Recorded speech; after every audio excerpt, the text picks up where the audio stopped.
You ask Tiger to solve. This deals with linear equations with one unknown.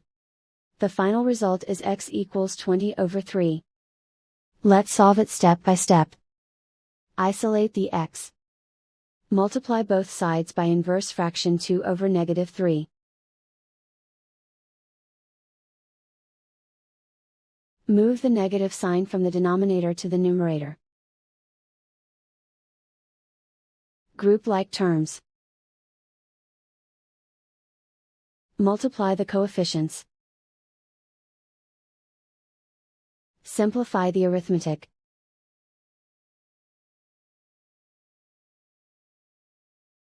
Move the negative sign from the denominator to the numerator.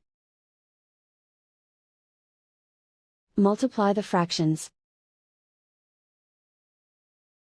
Simplify the arithmetic.